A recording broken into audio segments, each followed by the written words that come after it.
கர்த்தர் நல்லவர், கர்த்தர் நல்லவர். தேவனுக்கு மகிமையும் கிருபையும் தயவும் உண்டாவதாக.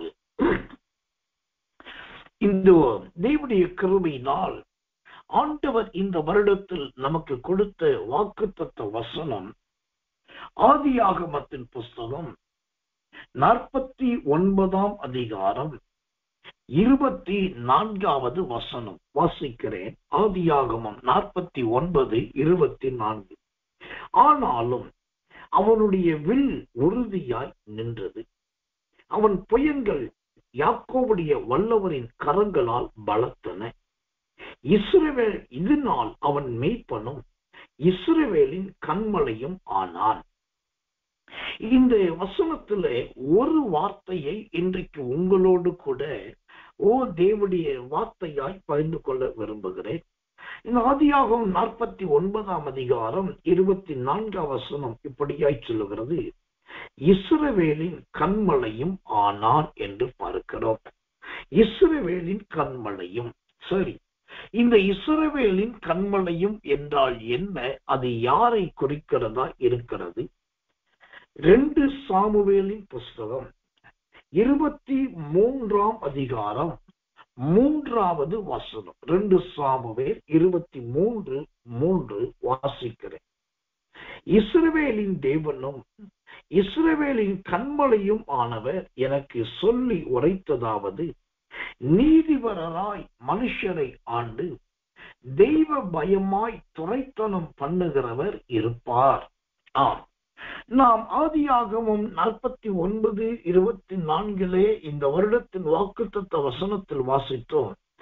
இஸ்ரவேலின் கண்மலை என்று அங்கு சொல்லுகிறதை பார்க்கிறோம், யோசேப்பை குறித்து. அப்ப இந்த இஸ்ரவேலின் கண்மலை என்றால் அது யாரை குறிக்கிறது? அதைத்தான் 2 சாமுவேல் 23 அதிகாரம் 3 வசனத்தை வாசிக்கும் போது, இஸ்ரவேலின் தேவனும் இஸ்ரவேலின் கண்மலையுமானவர் என்று ஆண்டவரை குறித்து அந்த வசனம் சொல்லுகிறது. அப்ப இஸ்ரவேலின் கண்மலை என்று சொன்னால் அது தேவனாகிய கர்த்தரை குறிக்கிறது, கர்த்தராகிய இயேசு கிறிஸ்துவை குறிக்கிறது. சரி, இந்த இஸ்ரவேலின் கண்மலையானவர் என்கிறவர் என்ன செய்தார் அல்லது என்ன செய்கிறவராய் இருக்கிறார்? இந்த இஸ்ரவேலின் கண்மலையானவர் என்கிற தேவன் செய்கிற காரியம் 2 காரியமாய் இருக்கிறது. அந்த 2 சாமுவேல் 23:3 பிற்பகுதியை வாசிக்கிறேன். நம்பர் 1, நீதிபரராய் மனுஷரை ஆண்டு. நம்பர் 2, தெய்வ பயமாய் துரைத்தனம் பண்ணுகிறவர் இருப்பார்.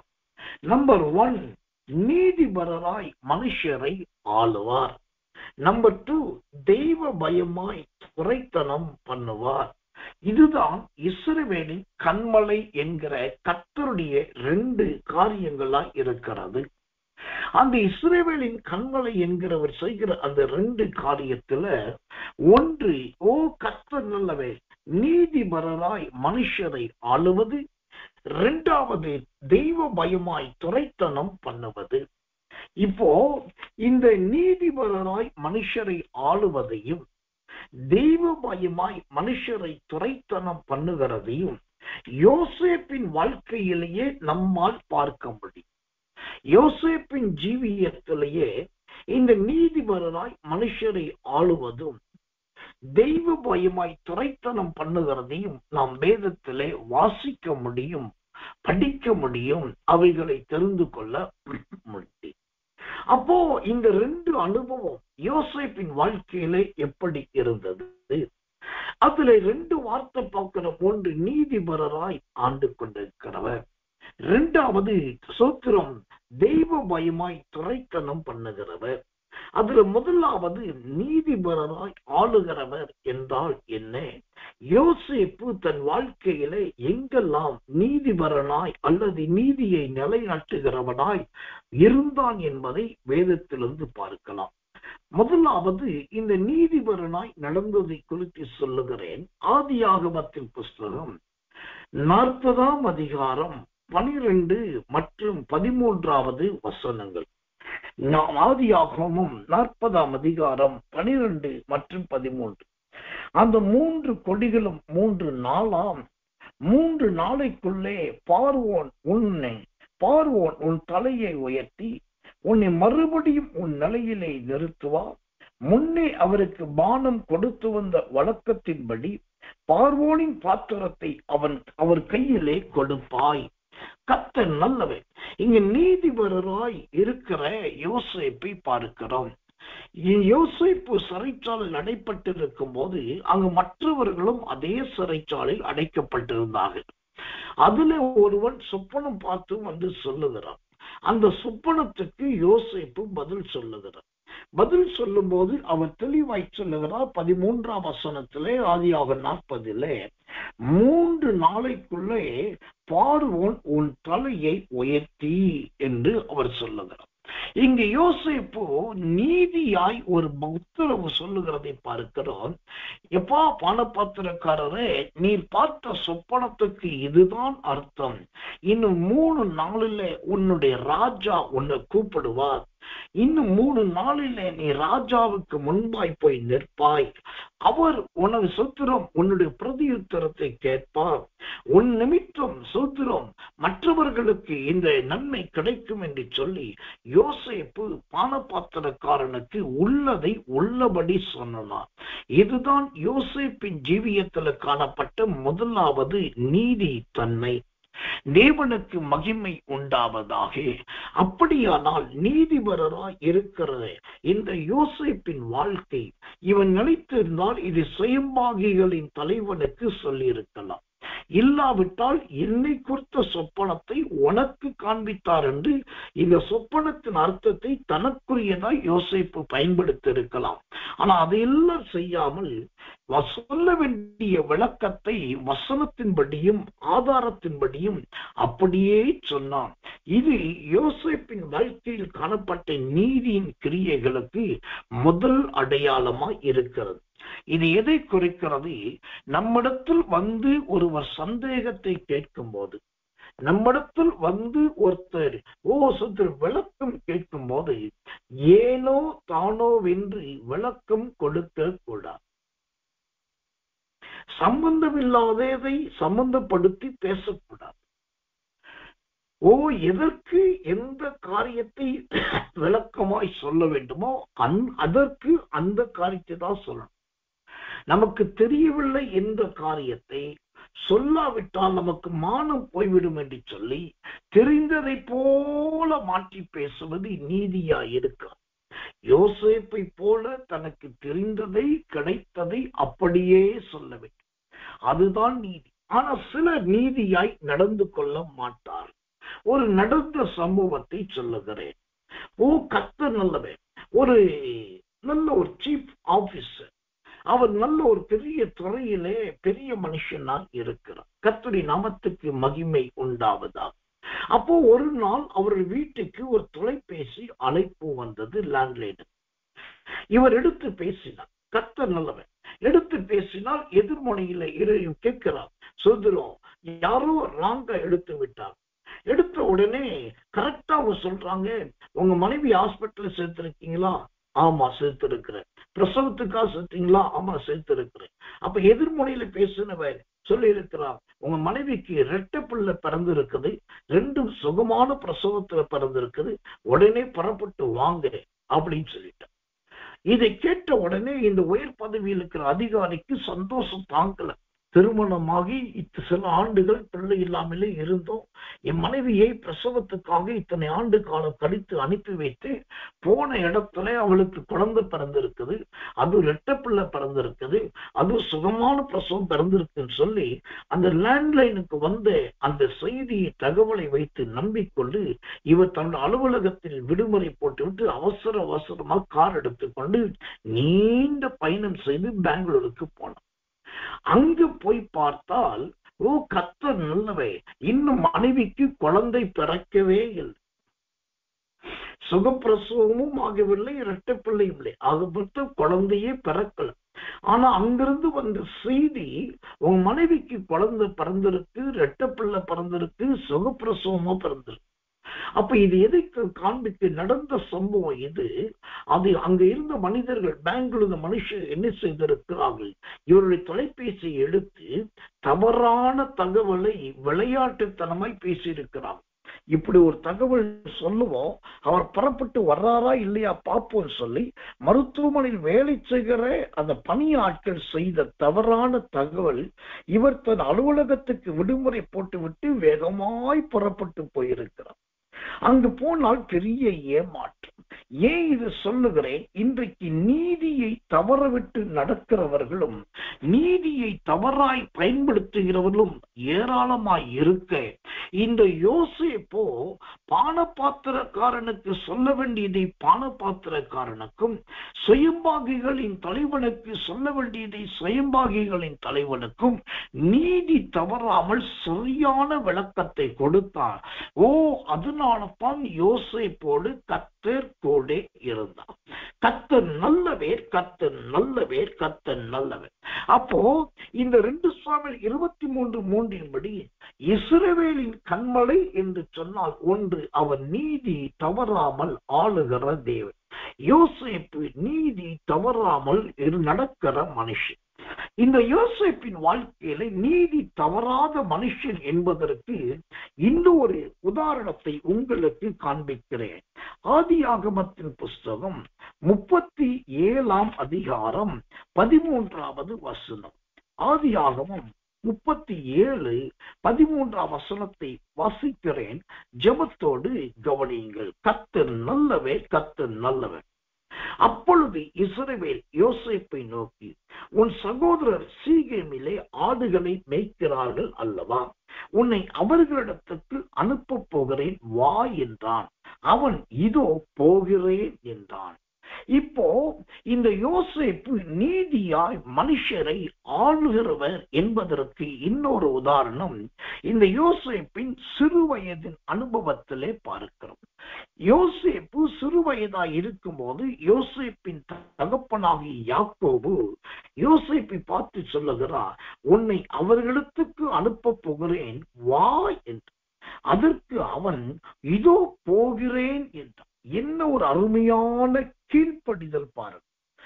தகப்பன் வா உன்னை அனுப்புகிறேன் என்று சொல்ல, மகன் உடனே இதோ போகிறேன் என்று சொல்லுகிறான்.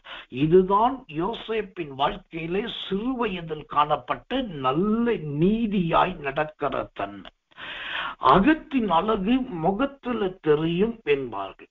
ஓ கர்த்தர் நல்லவே, விளையும் பயிர் முளையிலேயே தெரியும் என்பார்கள். இந்த யோசேப்பு சிறுவனாய் இருக்கும் போதே தகப்பன் சொல் தட்டாதவனும் தகப்பன் சொல்லுகிறதை செய்கிறவனுமாய் இந்த யோசேப்பு இருந்திருக்கிறது.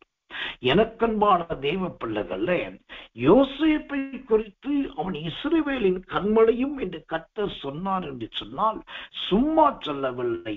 இப்படி தகப்பனுடைய வார்த்தைக்கும் மூத்தோர் முதியோருடைய வார்த்தைக்கும் நன்றாய் கீழ்ப்படுகிற ஒரு மகன் தான் இந்த யோசேப்பு. இந்த அருமையான வசனம் எனக்கு ரொம்ப பிடிச்ச வார்த்தையா இருக்கிறது. உன்னை அவர்களிடத்துக்கு அனுப்ப போகிறேன் வா என்றான். அவன் இதோ வருகிறேன், மன்னிக்கணும், அதற்கு அவன் இதோ போகிறேன் என்றான். என்ன அழகான பதில், என்ன அழகான உடனடி கீழ்ப்படிதல். இந்த உடனடி கீழ்ப்படிதல் தான் யோசேப்பின் வாழ்க்கையில அவன் நீதியாய் ஆளுகிறவன் என்கிற தகுதியை பெறுவதற்கு நல்ல ஒரு உதாரணமா இருந்தது. தேவனுடைய நாமத்துக்கு மகிமையும் கிருபையும் உண்டாவதாக. எனக்கன்பான தேவ பிள்ளைகளே, முதலாவது பானபாத்திரக்காரனுக்கு சொல்ல வேண்டிய விளக்கத்தை சரியாய் அவனுக்கு சொன்னான். இரண்டாவது உன்னை அனுப்புகிறேன் என்று சொன்ன உடனே இதோ போகிறேன் என்று சொன்னா அந்த கீழ்ப்படிதல் நல்ல ஒரு நீதியை ஆளுகிற நியாயத்துக்கு ஏதுவாய் அமைந்தது.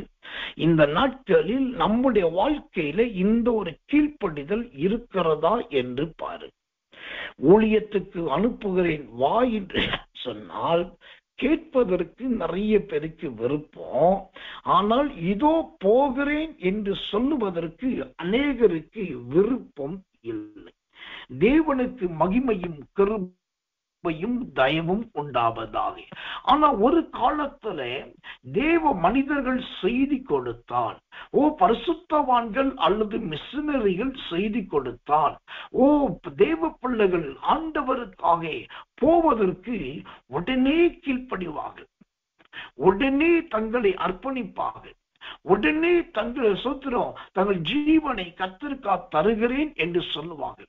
சொல்லுவது மாத்திரமல்ல, அதன்படி தன்னை முழுவதுமாய் தாழ்த்தி புறப்பட ஆரம்பிப்பார்கள். இதுதான் நல்ல ஒரு உதாரணம். அப்போ இதோ போகிறேன் என்று யோசேப்பு சொன்னாரே, அதை போல தேவனுக்காக போவதற்கு எத்தனை பேர் ஆயத்தம்? எத்தனை பேர் தயாராய் இருக்கிறீர்கள்? ஆண்டவருக்காக மிஷனரியாய் போவது, ஆண்டவருக்காய் தீர்க்கதரிசியாய் போவது, ஆண்டவருக்காய் சத்தியத்தை விதைக்கிறவர்களாய் போவது என்று சொல்லி ஆண்டவருக்காய் போகிற யோசேப்புக்கு தேவை. அப்படி போகிறவர்களை குறித்துதான் இஸ்ரவேலின் கண்மலை என்று வேதம் சொல்லுகிறது. யோசேப்பு இஸ்ரவேலின் கண்மலை. அந்த இஸ்ரவேலின் கண்மலை என்று சொன்னால் போகிறேன் என்று தன்னை தாழ்த்துவதை காண்பிக்கிறதா இருக்கிறது. கர்த்தர் நல்லவர், கர்த்தர் நல்லவர், கர்த்தர் நல்லவர். நாங்கள் ஊழியம் செய்ய ஆரம்பித்த காலத்திலே, ஊழியத்துக்கு ஒப்பு கொடுத்த காலத்திலே எங்கள் இருதயம் மனசொன்று பலமாய் போராடும். கர்த்தர் நல்லவர். என்ன போராடும்? எங்களை யாராவது பயன்படுத்த மாட்டார்களா? எங்களை யாரும் சொத்து உபயோகிக்க மாட்டார்களா? எங்களை யாரும் தேவனுடைய ஊழியத்தில் எடுத்து நிறுத்த மாட்டார்களா என்று சொல்லி தவமாய் தவிக்கும். ஆனால் அன்றைக்கு இருக்கிற ஸ்தாபனங்கள், அன்றைக்கு இருந்த சபைகள், அன்றைக்கு இருந்த போதகர்கள் அவ்வளவு சீக்கிரத்தில் ஒருவரை நம்பி ஊழியத்துக்கு வெளியே அனுப்ப மாட்டார்கள். அதனால் போகிறேன் என்று சொன்னாலும் போகிறவர்கள் எண்ணிக்கை குறைவாய் இருந்தது. அதை பின்பு போதகர்களுக்கே ஆவியானவர் ஒரு எச்சரிக்கையை கொடுத்தார். அதன் பின்பு எல்லா ஊழியக்காரர்களும் சபைகளிலும் மிஷனரி கூட்டங்களிலும் தேவனுக்காக போகிறவர்கள் யார், தேவனுக்காக எழும்புகிறவர்கள் யார், தேவனுக்காக ஒப்பு கொடுக்கிறவர்கள் யார் என்று சொன்ன உடனே நிறைய பேர் தேவனுக்காக போவதற்கு ஆயத்தமானவர்கள். அப்படி போவதற்காக ஆயத்தமானது நிமித்தமாகத்தான் IMS என்கிறதான மிஷனரி ஊழியம் வளர்ந்து பெருகினது. FMBB என்கிற ஊழியம் வளர்ந்து பெருகினது. இன்னும் நிறைய ஊழியங்களை நான் சொல்லிக்கொண்டே போகலாம். இதெல்லாம் யாரால் நடந்தது என்றால் இந்த போகிறேன் என்று அர்ப்பணித்தார்கள் பாருங்க, அவர்கள் நிமித்தமாகத்தான். நாம் இஸ்ரவேலின் கண்மலை என்று சொன்னால் முதலாவது நீதியாய் மனுஷரை ஆளுதல். அந்த நீதியாய் மனுஷரை ஆண்டதில் இந்த யோசேப்பு முதலாவது பான பாத்திரக்காரனுக்கு முதல் நல்ல நீதியான உத்தரவை அருளினான். இரண்டாவது, அவன் நீதி உள்ளவன் அது என்பதற்கு ஆதாரமாய் தன் தகப்பன் தன்னை வா அனுப்புகிறேன் சொன்ன உடனே இதோ போகிறேன் என்று புறப்பட்டான். இது யோசேப்பின் வாழ்க்கையில் காணப்பட்ட இரண்டாவது நீதி. மூன்றாவது நீதி என்ன? ஒரு யோசேப்பின் ஜீவியத்தில் காணப்பட்ட மிக வித்தியாசமான மூன்றாவது நீதியை உங்களுக்கு காண்பிக்கிறேன். ஆதியாகமத்தின் புஸ்தகம் 39ஆம் அதிகாரம் 12வது வசனம். ஆதியாகமம் கர்த்தர் நல்லவர் 39ஆம் அதிகாரம், மன்னிக்கணும், 22வது வசனம். ஆதியாகமம் 39:22. சிறைச்சாலை தலைவன் சிறைச்சாலையில் வைக்கப்பட்ட யாவரையும் யோசேப்பின் கையிலே ஒப்புவித்தான். அங்கே அவர்கள் செய்வது எல்லாவற்றையும் யோசேப்பு செய்வித்தார். ஆமென். யோசேப்பு நீதியானவன் என்பதற்கு மூன்றாவது ஒரு அருமையான அடையாளம், செம்மையான ஓமை இங்கு சொல்லப்படுகிறது. ஆதியாகமம் 39:22 என்ன சொல்லப்படுகிறது? அங்கே அவர்கள் செய்வது எல்லாவற்றையும் யோசேப்பு செய்தார்.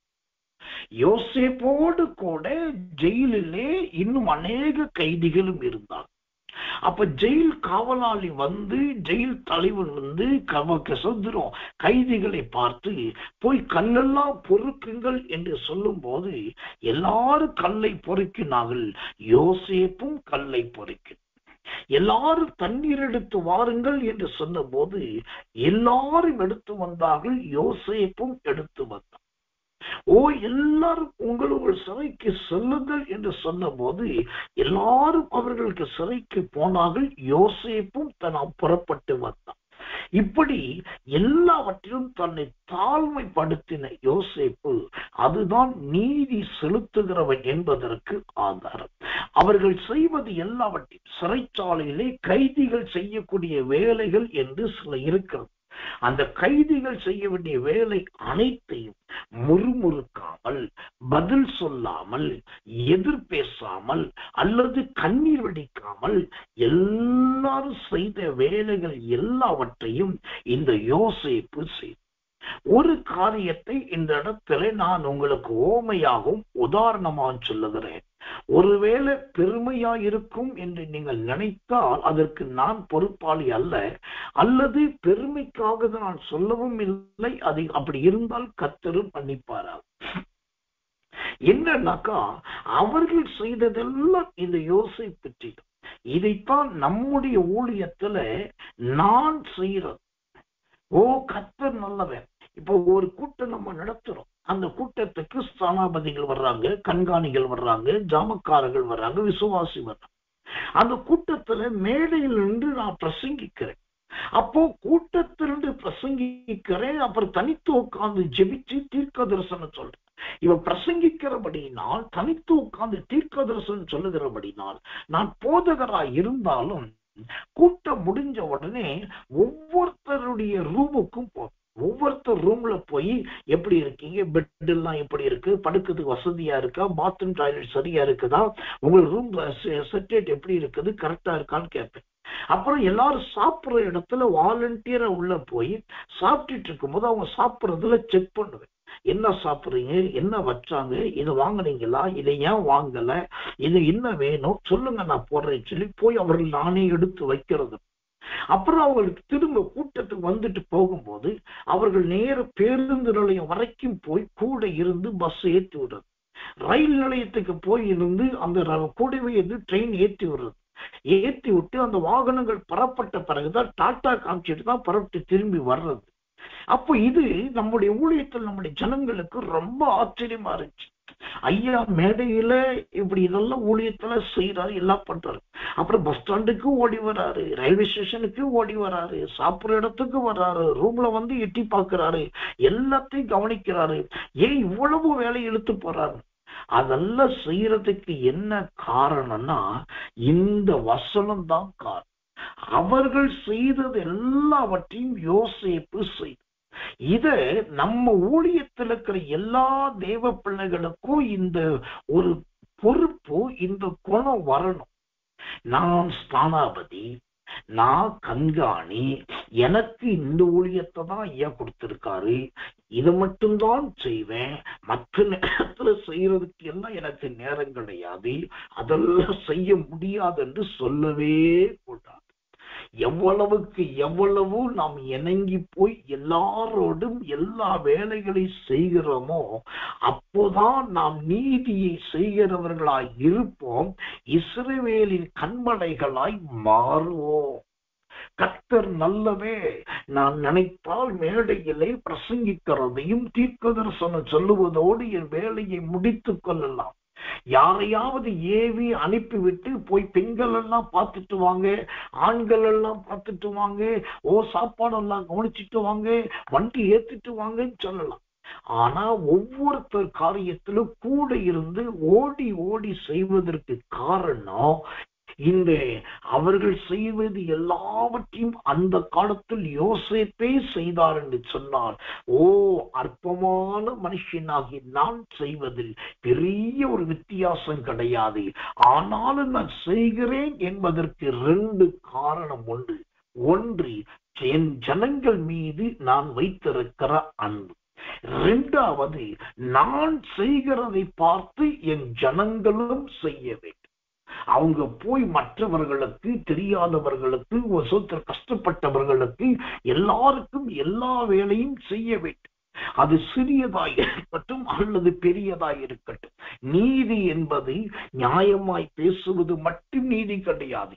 நீதி என்பது எல்லாருக்கும் சாட்சி சொல்லுவது மட்டும் நீதி கிடையாது. எல்லாருடைய பாரத்திலும் தன் பாரமாய் ஏற்றுக்கொள்ளுவது, எல்லாருக்காக ஓடோடி போய் உதவி செய்வது. இந்த யோசேப்பை போல ஆதியாகமம் 39:22 சொல்லுகிறதை போல சிறைச்சாலையில் அவர்கள் செய்த எல்லாவற்றையும் யோசேப்பு செய்வித்தான். அதனால தான் அவன் நீதியாய் ஆளுகிறவனாய் மாறினான். அதனால தான் கர்த்தர் அவனை இஸ்ரவேலின் கண்மலையாய் மாற்றினார். அல்லேலூயா. கர்த்தர் நல்லவர், கர்த்தர் நல்லவர், கர்த்தர் நல்லவர். இப்போ இந்த செய்தியை கேட்கிற தேவ பிள்ளைகளே, நீங்க உங்க வாழ்க்கைய கொஞ்சம் திரும்பி பாருங்க. எல்லாருக்கும் உதவி செய்யக்கூடிய, எந்த நேரத்திலும் ஓடி உதவி செய்யக்கூடிய குணம் உங்களுக்கு இருக்குதா? வாய்ப்பு கிடைக்கிற போதெல்லாம் நீங்கள் அவர்களுக்கு, யாரோ ஒருவருக்கு, முகம் தெரியாதவருக்கு, பழக்க வழக்கம் இல்லாதவர்களுக்கு, வலியவது உதவி கேட்கிறவர்களுக்கு ஓடி போய் செய்கிற சுபாவம், செய்த அனுபவம் இருக்கிறதா என்பதை கவனி. சமீபத்திலே ஒரு வீடியோ ஒன்றை நான் பார்த்தேன். அது என் இருதயத்தை ரொம்ப ஆச்சரியப்படுத்தினது. ஒரு வீட்டு முதலாளி, அவர் பேரல் அட்டாக் உண்டானவர். அவருக்கு கையும் விளங்காது, காலும் விளங்காது. அவருக்கென்று ஒரு வீல் சேர் உண்டு. அவர் வீட்டிலே ஒரு அழகான நாய் ஒன்று வளர்க்கிறார்கள். இவர் எங்கேயாவது வெளியே போகணும் அப்படின்னாக்கா, சொந்த பந்தம் யாராவது வந்து அவரை கூப்பிட்டு தூக்கி கொண்டு வந்து, 2 கையையும் காலையும் தூக்கி கொண்டு வந்து அவருடைய வீல் சேர்ல உட்கார வச்சிருவாங்க. அப்படி உட்கார வச்ச பிறகு அந்த நாயை அவிழ்த்துருவான். அவிழ்த்த உடனே அந்த நாய் குடுகுடு ஓடி வரும். அந்த வீல் சேர்ல உட்கார்ந்து காலை தொட்டு நக்கும். அப்புறம் அப்படியே அமைதியை நின்னுக்கும். அப்புறம் இவர் என்ன பண்ணுவாரு, ஒரு சொல்லுவாரு, ரெடி அப்படின்னு சொல்லுவார். ரெடி சொன்ன உடனே இந்த நாய் வீல் சேருடைய பின்பக்கத்துல போயிட்டு தலையை கொடுத்து தன் மூக்கு பகுதியையும் நெற்றி பகுதியை வச்சு அந்த வீல் சேரை தள்ளிக்கிட்டே போகும். எங்க போகும் தெரியுமா? அவர் எங்க சொல்றாரோ, அவர் கையில ஒரு பெல் இருக்கு, அந்த பெல் அடிக்கிற வரைக்கும் தள்ளிக்கிட்டே போகும். அப்புறம் ஒரு ஹைவே ரோடு வரும். ஹைவே ரோடு வந்த உடனே ரோட்டை கிராஸ் பண்ணி நிறைய வண்டி போயிட்டு இவர் பெல் அடிப்பார். பெல் அடிச்ச உடனே நாய் அப்படி நிப்பாட்டி, அப்புறம் பெல் அடிப்பார். திரும்ப அந்த சிக்னல் எடுத்த உடனே திரும்ப பெல் அடிப்பார், திரும்ப தள்ளும். அப்ப நல்லா கவனிக்கணும். தனக்கு ஆகாரம் போட்டு, தன்னை போஷித்து, தன்னை வளர்க்கிற தன் முதலாளியின் ஜீவியத்துல கையும் காலும் விளங்காத ஒரு கட்டம் வரும்போது, அந்த வளர்ப்பு நாய் கூட அவருக்கு அவ்வளவு உதவி செய்தது. அவர் செய்ய வேண்டிய எல்லாவற்றையும் இந்த நாய் செய்தது. இது என் இருதயத்துக்கு ரொம்ப ஆச்சரியமா இருந்துச்சு. இது ஒரு கிராபிக்ஸான்னு சொல்லி கூட திருப்பி போட்டு பார்த்தா கிடையாது. அது உண்மையாய் நடந்த இது எதை காண்பிக்கிறது? நாம் இந்த யோசேப்பு செய்ததை போல, யோசேப்பு சிறைச்சாலை இருக்கும் போது அவர்கள் செய்த எல்லாவற்றையும் யோசேப்பு செய்தான். இதுதான் அவருடைய நீதியின் கிரியைக்கு 3வது அடையாளம். நாமும் தயவு தாட்சிணியம் இல்லாமல் எல்லாருக்கும் உதவி செய்கிறவர்களாய் மாற வேண்டும். அது கர்த்தருக்கு ரொம்ப பிரியம், கர்த்தருக்கு ரொம்ப அவசியம். கர்த்தர் நல்லவே, கர்த்தர் நல்லவே, கர்த்தர் நல்லவே. ஆண்டவருக்கே உதவிக்கு ஆள் தேவைப்பட்டது. இயேசுவை பிடிச்சாங்க, இழுத்துக்கிட்டு போனாங்க, நியாயசங்க மேடையில வச்சாங்க, கேள்வி கேட்டாங்க. அப்புறம் எருசலேமின் வீதியில நடக்க விட்டாங்க, கொண்டு போய் சிலுவையில் அரைஞ்சிட்டாங்க. இப்ப சிலுவையில் அரைஞ்ச பின்பு அவர் சிலுவையிலிருந்து இறக்க வேண்டியது இருக்கிறோம். அப்புறம் சிலுவையிலிருந்து கொண்டு போய் கல்லறையில வைக்க வேண்டியிருக்கு. அதுக்கு கூட அவருக்கு சில சீசர்கள் தேவைப்பட்டாங்க. சிலுவையிலிருந்து இறக்கிறதுக்கு யோசேப்பு, அரிமத்தியனாகி யோசேப்பு ஒரு உதவியாளனா இருந்தார். இயேசுவை கொண்டு போய் கல்லறையில வைக்கிறதுக்கு கர்த்தர் நல்லவே.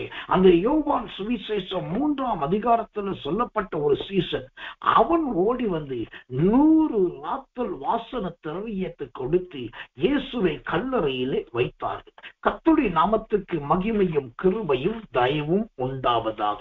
அப்போ இயேசுவை கொண்டு போய் கல்லறையில் வைக்கிறதுக்கு கூட உதவிக்கு 2 பேர் தேவையாய் இருந்தாங்க. அந்த நிக்கோதேமு ஒரு உதவியாயிருந்தான், யோசேப்பு ஒரு உதவியாயிருந்தான். இவங்க எல்லாம் இயேசுவுக்கே உதவியா இருந்தார் என்று சொன்னால் இவர்கள் நீதியை நடப்பித்தவர்கள். அப்போ ஆதியாகமம் 39:22 சிறைச்சாலையில அவர்கள் செய்தது எல்லாவற்றையும் யோசேப்பு செய்வித்தான் என்பது அவருடைய நீதியின் கிரியையின் 3ஆம் கிரியையாய் காணப்படுகிறது. நாமும் அந்த நீதியின் கிரியையை நிறைவேற்ற வேண்டும். கர்த்தர் நல்லவர், கர்த்தர் நல்லவர், கர்த்தர் நல்லவர். 2ஆவதாக அந்த ஆதியாகமம் 49ஆம் அதிகாரம் 24ஆம் வசனம், தலையங்க வசனத்தில் எப்படியாய் பார்க்கிறோம், அவன் இஸ்ரவேலின் கண்மலையும் என்று பார்க்கிறோம். அந்த இஸ்ரவேலின் கண்மலையும் என்பதைத்தான் சோத்திரம் 2 சாமுவேல் 23:3 முதலாவது பார்த்தோம், நீதியாய் மனுஷரை ஆளுவது. இஸ்ரவேலின் கண்மலை என்றால் 2வது என்ன? அந்த 2 சாமுவேல் 23:3 சொல்லுது, தெய்வ பயமாய் துரைத்தனம் பண்ணுகிறவன், தெய்வ பயமாய் துரைத்தனம் பண்ணுகிறவன். அப்போ யோசேப்பின் வாழ்க்கையில இஸ்ரவேலின் கண்மலை என்று சொன்னால் தெய்வ பயமாய் துரைத்தனம் பண்ணுகிறவன். இப்ப யோசேப்பின் வாழ்க்கையில 2ஆம் கட்டமாக அவனிடத்தில் நல்ல தெய்வ பயம் இருந்ததா என்று கேட்டால் கர்த்தருடைய நாமத்துக்கு மகிமை உண்டாவதாக. கண்டிப்பாய் தெய்வ பயம் அந்த யோசேப்பின் வாழ்க்கையிலே ஏராளமாய் காணப்பட்டது. அதுல ஒரு வசனத்தை வாசிக்கிறேன். ஆதியாகமத்தின் புஸ்தகம் 33ஆம் அதிகாரம் 7வது வசனம். ஆதியாகமம் 33:7 வாசிக்கிறேன். லேயாலும் அவள் பிள்ளைகளும் சேர்ந்து வந்து வணங்கினார். பின்பு யோசேப்பும் ராகேலும் சேர்ந்து வந்து வணங்கினார். இப்போ இந்த யோசேப்புக்கு தெய்வ பயம் இருக்கிறதா இல்லையா என்று கேட்டால் இந்த யோசேப்பின் வாழ்க்கையில சிறு வயதிலேயே தெய்வ பயம் இருந்திருக்கிறது. கர்த்தருடைய நாமத்துக்கு மகிமையும் கிருபையும் தயவும் உண்டாவதாக. சிறு வயதிலேயே யோசேப்புக்கு அருமையான தெய்வ பயம். எப்படி இந்த தெய்வ பயம் யாக்கோபை எதிர்கொண்டு வரும்போது யாக்கோபு கூட பயப்படுகிறார். ஆனால் அந்த யாக்கோபுக்கு பிறந்த யோசேப்போ யாருக்கு பயப்படாமல் தன் தாயோடு கூட புறப்பட்டு போய் அவன் சேர்ந்து வணங்கினான் என்று பார்க்கிறோம். அவன் நல்ல தெய்வ பயம் உள்ளவன் என்பதற்கு நல்ல வணங்குகிற குணம் உள்ளவன், தாழ்த்தி வணங்குகிறவன், தலை தாழ்த்தி வணங்குகிறவன். அதுவும் அந்த காலத்துல ஒரு மனுஷன் இன்னொரு வயதான மனுஷனை வணங்க வேண்டுமானால் சாஷ்டாங்கமாய் தரையிலே படுத்து விழுந்துதான் வணங்கணும். அதுதான் உண்மையான வணக்கம் செலுத்துதல். அப்போ யோசேப்பு சிறு வயதிலேயே கர்த்தர் நல்லவே தன்னுடைய பெரிய தகப்பனாகிய ஏசாவை சாஷ்டாங்கமாய் விழுந்து வணங்குகிறவனாய் காணப்பட்டான். இந்த ஒரு பெரியோரை வணங்குதலும் பெரியோருக்கு வணக்கம் சொல்லுதலும் யோசேப்பின் ஜீவியத்திலே காணப்பட்ட தெய்வ பயத்துக்கு பெரிய ஆதாரமாய் இருந்தது. கர்த்தர் நல்லவேர், கர்த்தர் நல்லவேர், கர்த்தர் நல்ல. தமிழ்நாட்டின் கடந்த கால வரலாற்றுக்காக நான் தேவனை அதிகமாய் துதிக்கிறேன். காரணம், கடந்த கால வரலாறு என்ன?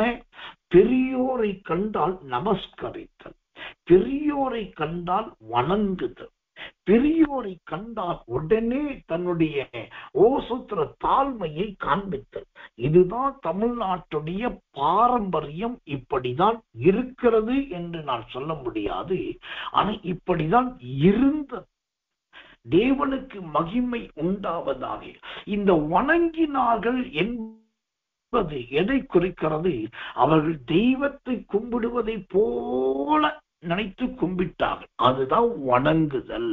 அப்ப எனக்கன்பான தேவ பிள்ளைகளே, கர்த்தர் நல்லவே. உங்களுக்கு கிருபை இருக்கலாம், உங்களுக்கு அபிஷேகம் இருக்கலாம், நீங்க நல்ல சோத்திர படிப்பாளியா இருக்கலாம், தொழில் அதிபரா இருக்கலாம், நல்லது. ஆனால் கர்த்தர் நல்லவே, நீ எல்லாருக்கும் முன்பாக நல்ல ஒருவரை ஒருவர் வணங்குகிற அல்லது இணங்கி தாழ்த்துகிற அந்த குணம் இருந்தால்தான் அது தேவனுக்கு பிரியம். கர்த்தருடைய நாமத்துக்கு மகிமை உண்டாவதாக. அப்ப யோசேப்பு சிறு வயதிலேயே தனக்கு முன்பாக இருக்கிற பெரியோரை வணங்குகிறவனாய் இருந்தான். அந்த ஒரு வணங்குகிற தன்மைதான் இந்த யோசேப்பை இவ்வளவு உயரத்துக்கு கொண்டு வந்தது.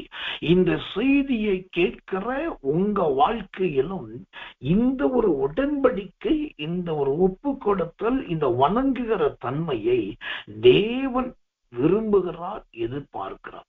நீங்கள் அப்படி ஒப்பு கொடுத்தால் தேவனாகிய கர்த்தர் இந்த யோசேப்பை உயர்த்தினதை போல உங்களை உயர்த்தும். 2 காரியம் என்று சொன்னேன். 2 சாமுவேல் 23:3 2 காரியம். நம்பர் 1, அவன் நீதிபரராய் மனுஷனை ஆளுகிறவன்.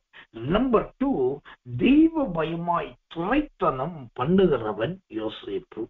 அந்த தெய்வ பயமாய் துரைத்தனம் பண்ணுவதில் தான் முதலாவது வணங்குகிறவனா இருந்தான். 2வது, இந்த என்ன நடந்தது? ஆதியாகமத்தின் புஸ்தகம் 39ஆம் அதிகாரம் 5வது வசனத்தை வாசிக்கிறேன். ஜெபத்தோடு கவனிங்கள். ஆதியாகமம் 39:5. அவனை தன் வீட்டுக்கும் தனக்கு உண்டான எல்லாவற்றுக்கும் விசாரணைக்காரன் ஆக்கினது முதற்கொண்டு கர்த்தர் யோசேப்பின் நிமித்தம் அந்த எகிப்தியின் வீட்டை ஆசீர்வதித்தார். வீட்டிலும் வெளியிலும் அவனுக்கு உண்டானவைகள் எல்லாவற்றிலும் கர்த்தருடைய ஆசீர்வாதம் இருந்தது. ஆமென். இந்த யோசேப்பு தெய்வ பயம் உள்ளவன் என்பதற்கு 2வது அடையாளம் என்னன்னா, அந்த ஆதியாகமம் 39:5 சொல்லுகிறது, அவனுக்கு உண்டானவைகள் எல்லாவற்றிலும் கர்த்தருடைய ஆசீர்வாதம் இருந்தது. ஆமென். தேவனுக்கு யார் பயந்தாலும், எந்த மார்க்கத்தை அமைந்தவர்கள் பயந்தாலும், எந்த தொழில் செய்கிறவர்கள் பயந்தாலும் சரி, அவர்களுக்கு வித்தியாசம் இல்லாமல், ஏற்ற தாழ்வு இல்லாமல் ஆசீர்வாதத்தை கொடுக்கிறவர் கர்த்தர். எனக்கு இந்த வசனம் ரொம்ப பிடிச்சிருக்கு. என்ன பிடிச்சிருக்கு? அந்த ஆதியாகமம் 39:5 கடைசி பகுதி இவ்விதமாய் சொல்லுவது, அவனுக்கு உண்டானவர்கள் எல்லாவற்றிலும் கர்த்தருடைய ஆசீர்வாதம் இருந்தது. ஆமென். யோசேப்பு கையில ஒரு மாப்பெசுகிற தொட்டி இருந்தாக்கா அந்த தொட்டியும் ஆசீர்வாதமா இருக்கு. யோசேப்பின் கைகள்ல ஒரு ஈட்டி இருந்துச்சுன்னா அந்த ஈட்டியும் ஆசீர்வாதமா இருக்குது. யோசேப்பின் கையில ஒரு சாக்கு பை இருந்தா அந்த சாக்கு பையும் ஆசீர்வாதமா இருக்குது. யோசேப்பு இருக்கிற இடம் சிறைச்சாலையா இருந்தா சிறைச்சாலையும் ஆசீர்வாதமா இருக்குது. யோசேப்பு கொண்டு வைக்கப்பட்டது போத்திபாரின் வீடு. இவ்விடத்த வீடு ஆசீர்வாதமா இருந்தது. இதுதான் அவனுக்கு தெய்வ பயம் இருந்தது என்பதற்கு 2வது ஆதாரம். அப்போ இந்த கிருபையுள்ள தேவ செய்தி கேட்கிற உங்க வாழ்க்கையில அந்த தெய்வ பயம் உங்களுக்கு அதிகமா இருந்தா கர்த்தர் நல்லவே. என்ன நடக்கும்? உங்களுக்குண்டான எல்லாவற்றையும் கர்த்தர் ஆசீர்வதிப்பார். உங்களுக்குண்டான எல்லாவற்றையும் கர்த்தர் ஆசீர்வதிப்பார். ஒரே ஒரு சின்ன குட்டி சாட்சி, ஒரு கடுகு சாட்சியை உங்களுக்கு சொல்லுகிறேன். இந்த ஆதியாகமம் 39:5 சொல்கிறபடி அவனுக்குண்டான எல்லாவற்றையும் கர்த்தருடைய ஆசீர்வாதம் இருந்தது. ஒரு காலத்துல சென்னையில தெரு தெருவாய் அலைந்தவன், உடுத்துவதற்கு உடை இல்லாமல், உண்ணுவதற்கு உணவில்லாமல், படுப்பதற்கு நல்ல ஒரு இடம் இல்லாமல், தெரு தெருவாயும் கட்டடமாயும் அலைந்ததுண்டு. மணல் வெளியிலே படுத்து உருண்டதுண்டு. எத்தனையோ ராத்திரி வேளையிலே போலீஸ்காரர்கள் கையில் கம்பினாலும் பிரம்பினாலும் அடித்து துரத்தப்பட்டதுண்டு. அப்படியெல்லாம் ஒரு காலத்துல சென்னையிலும் எங்கெல்லாம் கஷ்டப்பட்ட இடங்கள் உண்டு. ஆனால் இன்றைக்கு எப்படி திரும்பி பார்த்தால் அன்றைக்கு இருந்ததை போல அல்ல.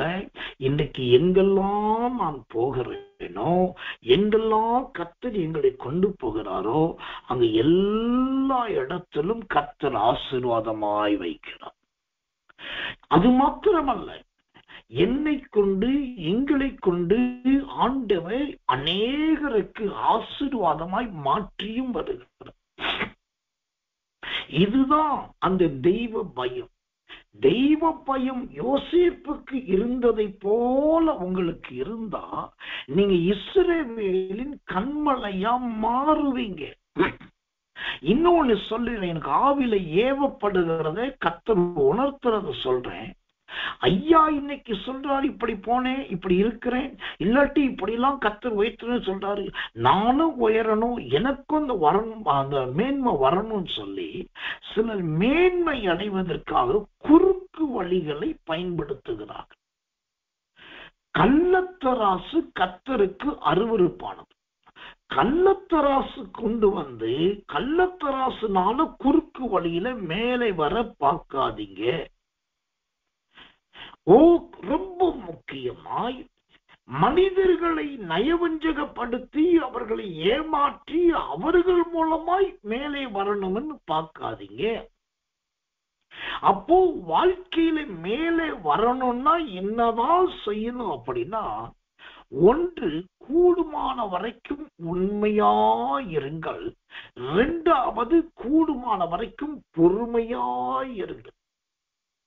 இது வாழ்க்கையின் மந்திரம், அடிப்படை மந்திர சொற்கள். வாழ்க்கையில் கூடுமான வரைக்கும் உண்மையாயிருங்கள். இரண்டாவது, வாழ்க்கையில் கூடுமான வரைக்கும் பொறுமையாயிருங்கள். இதுல உண்மையா இருக்கிறது கூட அப்படி இருந்தலாம். அதை நான் வெளிப்படையா சொல்லணும். நீங்க என்னுடைய ஜனமும் என்னுடைய பிள்ளைகளும் போல இருக்கிறதுனால ஓப்பனா பேசுறேன்.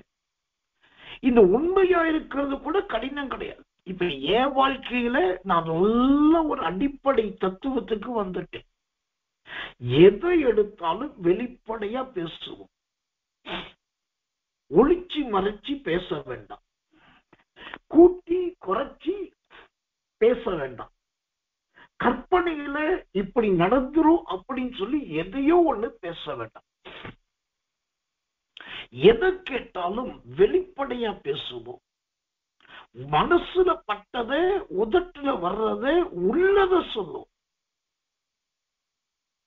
அப்படியே நான் பழகிட்டதுனால எவ்வளவு பெரிய மனிதர்கள் என்கிட்ட கேள்வி கேட்டாலும், சின்ன பிள்ளைகள் கேள்வி கேட்டாலும் படார் என்று சொல்லுகிற பதில், நடக்க போகிறதை, நடந்து கொண்டிருக்கிறதை அப்படியே சொல்லுவது.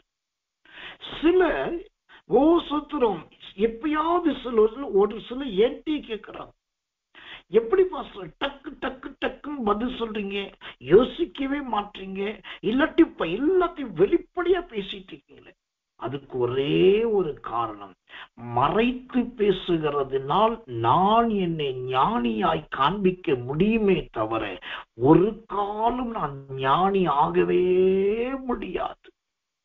இங்கு மறைப்பேன், இன்னும் ஒரு இடத்துல அகப்படுவேன்.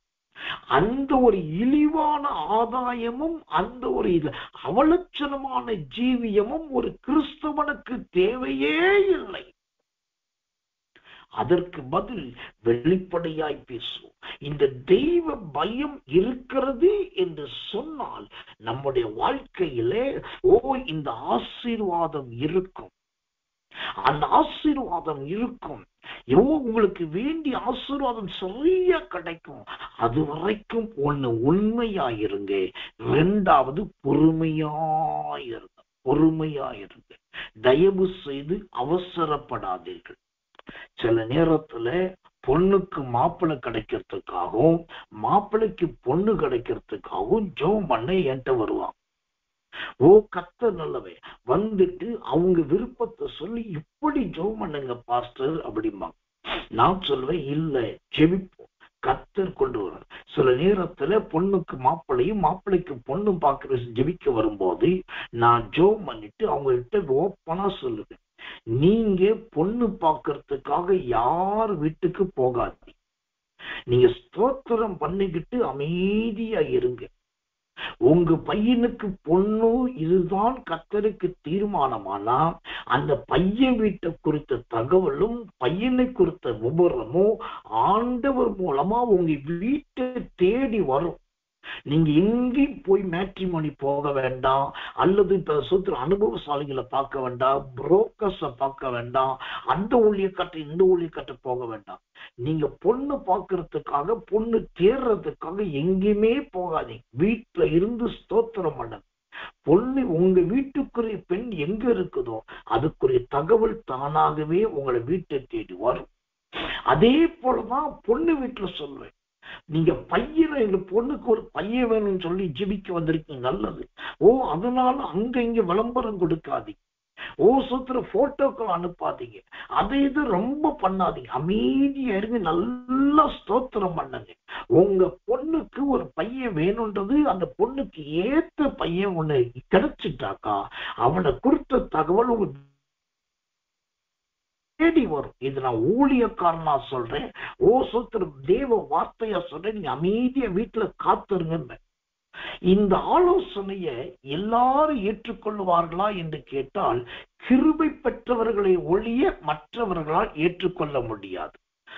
அவங்க என்ன சொல்லுவாங்க, அவருக்கு என்ன கவலை, அவருக்கு 2 பையங்க, அதனால அவர் ஏதோ சொல்றாரு, அவருக்கு 2 பையனுக்கும் கல்யாணம் ஆயிடுச்சு, அதனால அவருக்கு கவலையில ஈஸியா எப்படி சொல்லிட்டு போயிறாரு. அது எப்படி பொண்ணு தேடாம இருக்க முடியும், அது எப்படி பையன் வீட்டை சோகத்துல தேடாம இருக்க முடியும்னு ஓடுவாங்க. ஆனா நடந்தது என்ன தெரியுமா, என்னிடத்தில் வந்து ஜெபித்து தேவாலோசனை இப்படி சொல்லிட்டு மீறி போய் அவசரமாய் பார்த்தவர்கள் அதால பாதாளத்தில் சிக்கி இருக்கிறார். ஆனால் தேவ ஊழியக்காரர் சொன்ன வார்த்தைக்கு இணங்கி ஊழியக்காரர் சொல்லிட்டாரு, நான் உட்கார்ந்து ஸ்தோத்திரம் பண்ணுவேன்னு சொல்லி நம்பிக்கையோடு ஸ்தோத்தரிச்சாங்க பாருங்க. அவங்களுக்கு வடக்கே தெரியாது தெற்கையும் தெரியாத இடத்துல இருந்து மணமகனுக்கு மணமகளும் மணமகளுக்கு மணமகளும் வீட்டை தேடி கர்த்தர் கொண்டு வந்திருக்கிறார். ஏன் இத சொல்றேன்னா, இதுதான் அந்த தேவனுக்கு பயப்படுகிற பயம். அது இருந்தா உங்களுக்கு ஆசீர்வாதம் அப்படியே கிடைக்கும். அதுதான் ஆதியாகமம் 39:5 சொல்லுது. அவனுக்கு உண்டானவைகள் எல்லாவற்றையும் கர்த்தருடைய ஆசீர்வாதம் இருந்தது. அப்ப பொறுமை வேணும். இந்த கல்யாண காரியத்துல பொறுமை வேணும், ஒரு வேலை காரியத்துல பொறுமை வேணும். உங்களுக்கு உயர்வு வேணும்னா கூடுமான வரைக்கும் உண்மையாயிருங்க, கூடுமான வரைக்கும் பொறுமையாயிருங்க. இந்த 2 மந்திர சொற்களை நீங்க மனதுல பதிச்சு உங்க 2 கால்கள் என்கிற உங்க ஜீவியத்துல பதிச்சு அதன்படி நடந்தீங்கன்னா உங்க பொறுமையும் உங்க உண்மையும் ஒரு நாள் உங்களை உன்னதத்துக்கே உயர்த்தும். இதுதான் உண்மை. அப்போ யோசேப்புக்கு உண்டான எல்லாவற்றிலும் கர்த்தருடைய ஆசீர்வாதம் இருந்தது. அப்படின்னா அவன்கிட்ட இருந்த பொறுமை, அவன்கிட்ட இருந்த உண்மை, அந்த உண்மையும் பொறுமையும் ரொம்ப முக்கியம். இது இல்லாம சில ஊழியக்காரர்கள் சொல்றாங்க, சில தெய்வ மனிதர்கள் சொல்றாங்க, நான் சொல்லிட்டேன்ல, நீங்க போய் பாருங்க, இது நடக்க போகுது. ஏன்ட்டு சொல்லிட்டீங்கல்ல, இனி பாருங்க 4 கதவுல 8 கதவு திறக்க போகுது. நான் சொல்றேன், இந்த மாய்மாலமான உணர்ச்சி வசப்படுத்தக்கூடிய வார்த்தைகளே தேவையில்லை. கர்த்தர் நல்லவர், கர்த்தர் நல்லவர். இயேசு சொன்னார், என்னை பின்பற்றுங்கள் என்று சொன்னாரே ஒழிய எனக்கு முன்னாடி போய் கதவை திறவுங்கள் என்று சொல்லவே இல்லை. அப்போ நம்முடைய வாழ்க்கையில அந்த உண்மையாகும் பொறுமையாய் போனால், காத்திருந்தால் நல்ல ஏற்ற உயர்வு கண்டிப்பாய் வரும், நிச்சயமாய் வரும். இன்றைக்கு இந்த 2024ஆம் ஆண்டு இந்த 2ஆம் தேதியில் தேவ செய்தி கேட்கிற உங்களில் அநேகருக்கு இந்த உயர்வை கர்த்தர் கொடுக்க போகிறார். அவன் இஸ்ரவேலின் கண்மலையுமான, இஸ்ரவேலின் கண்மலையும் என்று சொன்னான். அவன் நீதியாய் மனுஷரை ஆளுகிறவன். இரண்டாவது, அவன் தேவனுக்கு பயந்த தெய்வ பயம் உள்ளவன். கடந்து போகட்டும். இந்த தெய்வ பயம் உள்ளவன் யோசேப்பு என்பதற்கு முதலாவது, அவன் சிறு வயதாய் இருக்கும் போதே வணங்குகிறவனாய் இருந்தான் என்று. இரண்டாவது, அவனுக்கு உண்டான எல்லாவற்றிலும் கர்த்தருடைய ஆசீர்வாதம் இருந்தது என்று பார்க்கிறோம். இவன் தெய்வ பயம் உள்ளவன் என்பதற்கு மூன்றாவது இன்னும் ஒரே ஒரு உதாரணத்தை சொல்லி உங்களுக்காக நான் செபிக்கிறேன். ஆதியாகமத்தின் புஸ்தகம் 41ஆம் அதிகாரம் 16வது வசனம். ஆதியாகமம் 41:16. அப்பொழுது யோசேப்பு பார்வோனுக்கு பிரதியுத்தரமாக, நான் அல்ல, தேவனே பார்வோனுக்கு மங்களமான உத்தரவு அருளி செய்வார் என்றார். அல்லேலூயா. இந்த யோசேப்பு தெய்வ பயம் உள்ளவன் என்பதற்கு மூன்றாவது அடையாளம் என்னன்னாக்கா, இப்போ பார்வோன் கண்ட சொப்பனத்துக்கும் தரிசனத்துக்கும் யோசேப்பு விளக்கம் சொல்றான். இதை கேட்ட உடனே பார்வோனுக்கு ஒரே சந்தோஷம், குதூகலம், ஆனந்தம். இப்போ யோசேப்பை பார்த்தா அவன் யோசேப்பு மாதிரி பார்வோனுக்கு தெரியல, ஒரு தெய்வம் மாதிரி தெரிகிறான். அப்ப யோசேப்பு அதை புரிஞ்சுக்கிட்டான். இவங்கள எகிப்தியர்கள், இவர்கள் முரடர்கள், இவர்கள் பயங்கர வனாந்தரத்தின் கழுகை போல பலமானவர்கள். அதனால இவங்க நினைச்சதான் செய்வாங்க. இப்ப பார்வோனுடைய பார்வையை பார்த்தா சரியில்லை. அவன் என்னை பார்த்தாலே ஒரு வாலிப பையன மாதிரி பார்க்கல, ஒரு கடவுளை பார்க்கிற மாதிரி பார்க்கிறான். தெரிஞ்ச உடனே இந்த யோசேப்பு சொல்றான் பாருங்க, அந்த வசனம் அழகா சொல்லுது. 41:16 ஆதியாகமத்துல, நான் அல்ல, தேவனே பார்வோனுக்கு மங்களமான உத்தரவு அருளி செய்வார். அல்லேலூயா. இதுதாங்க யோசேப்பு இஸ்ரவேலின் கண்மலையாய் மாறுவதற்கு, இதுதாங்க யோசேப்புக்குள் தெய்வ பயம் இருந்ததற்கு மூணாவது அடையாளம். ஏன்ட்ட சொல்லுங்க, எனக்கு தீர்க்க தரிசனம் வர இருக்கு. ஏன்ட்ட சொல்லுங்க, எனக்கு தரிசனத்தின் கிருபை இருக்கு. ஏன்ட்ட சொல்லுங்க, நான் ஜோமன்னா எல்லாம் வெளிப்படுத்துவார் கர்த்தர். இந்த கடைசி கால மாய்மால ஊழியக்காரர்களை போல, தீர்க்கதரிசிகளை போல, சுவிசேஷர்களை போல, சத்துரு வேலையாட்களை போல யோசேப்பு சொல்லாமல் அவன் அழகாய் சொல்லுகிறான், நான் அல்ல, தேவனே பார்வோனுக்கு மங்களமான உத்தரவு அருள்வார். ஆண்டவரை காண்பிக்கிறான் பாருங்க, ஆண்டவரை வெளிப்படுத்துகிறான் பாருங்க, ஆண்டவரை பிரதிபலிக்கிறான் பாருங்க.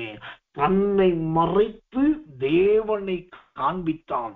இதுதான் யோசேப்புக்குள் தெய்வ பயம் இருந்ததற்கு மூன்றாவது அடையாளம்.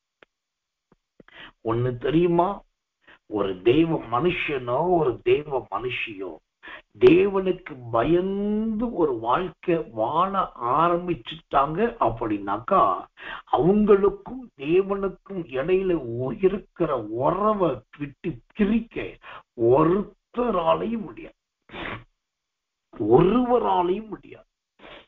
அவங்களுக்கு பேச்சு மூச்சும் அந்த தேவ சமூகம்தான். சிந்தனையும் செயலும் தேவனுடைய கிரியை தான். அவங்களுக்கு சுகமும் சந்தோஷமும் முதலாவது தேவன் தான். காரணம், அவர்கள் தேவனோடு பேசி பழகிட்டாங்க, தேவனோடு நடந்து பழகிட்டாங்க, தேவனுக்காக தன்னையே கொடுத்து வந்துட்டாங்க. அதனால அவங்களுக்கு தேவனையும் தேவனுடைய சமூகத்தை தவிர வேறு எதுவுமே பெருசாய் தெரியாது.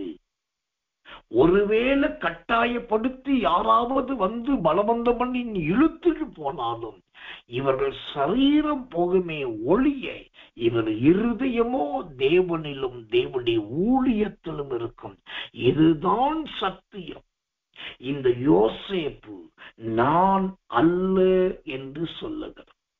தேவனே உமக்கு மங்களமான உத்தரவு அருளி செய்வார் என்று ஆணித்தரமாய் அழகுபட சொல்லுகிறார். இப்ப யோசிங்க, உங்க வாழ்க்கையில இந்த அளவுக்கு தேவனை நீங்கள் மேன்மைப்படுத்தினது உண்டா? இந்த அளவுக்கு தேவனை நீங்கள் மகிமைப்படுத்தினது உண்டா? இந்த அளவுக்கு தேவனுக்கு நீங்கள் முக்கியத்துவம் கொடுத்தது உண்டா என்பதை யோசியுங்கள். இல்லாவிட்டால், அனலுமின்றி குளிருமின்றி இருந்திருந்தால் இன்றைக்கு ஒன்றும் கெட்டு போகவில்லை. இப்போது உங்களுக்கு ஒரு நல்ல காலம் பிறக்கிறது. இது ஒரு ஆசீர்வாதமான நேரமாய் உங்களுக்கு கொடுக்கப்படுகிறது. இப்போதே தேவனிடத்தில் கண்ணீரோடு சொல்லுங்க, ஆண்டவரே நான் எங்கு போனாலும் முதல் இடம் உமக்கு தருவேன். நீர்தான் என் தேவன், நீர்தான் என் ரட்சிப்பு. தேவனே எனக்கு அந்த சகாயம் பாராட்டும், எனக்கு அந்த தயை பாராட்டும் என்று சொல்லி ஆண்டவரிடத்தில் கேட்டு பாருங்கள். கர்த்தர் நல்லவர், கர்த்தர் நல்லவர், கர்த்தர் நல்லவர். எனக்கன்பான தேவ பிள்ளைகளே, ஒரு தேவ மனுஷன் இவ்விதமாய் ஒரு வார்த்தையை சொன்னார். என்ன சொன்னார் தெரியுமா? தேவனோடு பேச ஜெபம் அவசியம். தேவன் உன்னோடு பேச வேத வாசிப்பு அவசியம். எவ்வளவு அழகான வாக்கியங்கள் பாருங்க. தேவனோடு நீ பேச ஜெபம் அவசியம். தேவன் உன்னோடு பேச வேத வாசிப்பு அவசியம். இந்த தேவனை சார்ந்தவர்கள் ஜெபம் பண்ணிக்கொண்டே இருப்பார்கள். தேவனை சார்ந்தவர்கள் வேதம் வாசித்துக் கொண்டே இருப்பார்கள். ஒரு மனுஷனுக்கு 2 கண்ணு 2 உதடு. அந்த 2 கண்ணிலே ஒரு கண் மூடி ஜெபம் பண்ணது, ஒரு கண் மூடி வேதம் வாசிக்க. 2 உதடு, ஒரு கண் நல்ல ஜெபம் பண்ணது, ஒரு உதடு நல்ல ஜெபம் பண்ணது, ஒரு உதடு நல்ல வேதம் வாசிக்க. அப்போ கர்த்தர் நல்லவர். நல்ல ஒரு தேவ பிள்ளைக்கு இந்த ஜெபமும் வேத வாசிப்பும் இணை பிரிக்க முடியாதவை. அதுதான் உண்மையான கிறிஸ்தவ வாழ்க்கை. இன்னைக்கு உங்க வீட்டுல பைபிள் இருக்கான்னு கேட்டாக்கா எல்லாரும் சொல்லுவோம், ஆமா எங்கள்கிட்ட பைபிள் இருக்கு. சோத்திரம், என்னென்ன பைபிள் இருக்கு? விதவிதமா இருக்கு. சரி, எல்லாரும் படிச்சீங்களா? இல்லைன்னு சொல்ல மாட்டோம், தயங்குவோம், யோசிப்போம், கொஞ்சம் பின்வாங்கும். ஆனால் அதுதான் இந்த பக்தன் அழகாய் சொல்லுகிறான். தேவனோடு நீ பேச ஜெபம் அவசியம். தேவன் உன்னோடு பேச வேத வாசிப்பு அவசியம். இந்த 2ஐயும் உங்க நடைமுறை ஜீவியமாய் கொண்டு வாருங்கள். இது 2ஐயும் உங்க நடைமுறை ஜீவியத்தின் அடிப்படை ஆதாரமாய் கொள்ளுங்கள். இப்படி இருந்தால் நீங்கள் இஸ்ரவேலின் கன்மலையாய் மாறுவீர்கள். யோசேப்பு இஸ்ரவேலின் கன்மலையாய் மாறினார். அதற்கு 2 ஆதாரம். ஒன்று, கர்த்தர் நல்லவன், அவன் நீதியாய் மனுஷரை ஆளுகிறவன். 2வது, தெய்வ பயமாய் துறைத்தனம் பண்ணுகிறவன். இதில் 3 காரியத்தை பார்த்திருக்கிறோம். தேவனாகிய கர்த்தர் இந்த சத்தியத்தின்படி, இந்த உபதேசத்தின்படி கர்த்தர் உங்களை தொட்டு உங்களையும் இஸ்ரவேலின் கன்மலையாய் மாற்ற வேண்டும். அதுதான் என்னுடைய ஆசை. நீங்கள் இஸ்ரவேலின் கன்மலையாய் மாற வேண்டும். தேவனுடைய கிருபை உங்களை ஆசீர்வதிப்பதாக. கண்களை மூடி ஒப்பு கொடுத்து வாய்களை திறந்து, ஆண்டவரே இந்த கிருபையுள்ள நல்ல சத்தியத்துக்காக ஸ்தோத்திரம் என்று சொல்லி எல்லாரும் ஒப்பு கொடுத்து கர்த்தரை ஸ்தோத்திரம் பண்ணுவோம். இயேசுவின் நாமத்தினால் நாம் ஜெபிப்போம். அன்புள்ள நல்ல பரம பிதாவே, நல்ல அருமையான இந்த ராத்திரி வேளையிலே ஆதியாகமம் 49 அதிகாரம் 24வது வசனத்தை கொண்டு அவன் இஸ்ரவேலின் கன்மலையும் என்ற வார்த்தையை கொண்டு, இஸ்ரவேலின் கன்மலை என்று சொன்னால் நீதியாய் ஓ மனுஷரை ஆளுகிறவன் என்று, தெய்வ பயத்தோடு துரைத்தனம் பண்ணுகிறவன் என்பதையும் காண்பித்து, யோசேப்பின் வாழ்க்கையில் காணப்பட்ட 3 வித தெய்வ பயத்தின் ஆதாரங்களையும் 3 வித ஸ்தோத்திரம் நீதிக்குரிய ஆதாரங்களை விளங்க காட்டினதற்காக ஸ்தோத்திரம். நல்ல ஒரு தேவ பிள்ளையின் ஜீவியம் ஜெபம் பண்ணுவதும் வேத வாசிப்பதுமாய் இருக்கும் என்பதை கர்த்தர் இன்றைக்கு ஆணியும் ஆதாரமாய் திட்டமும் தெளிவுமாய் சொல்லி இருக்கிறீர் ஆண்டவரே. ஆமாண்டவரே, நீர் உடைய பிள்ளைகளுக்கு வெளிப்படுத்தின வார்த்தையின்படி இவர்கள் எப்போதும் ஜெபம் பண்ணட்டும், எப்போதும் வேதம் வாசிக்கட்டும்.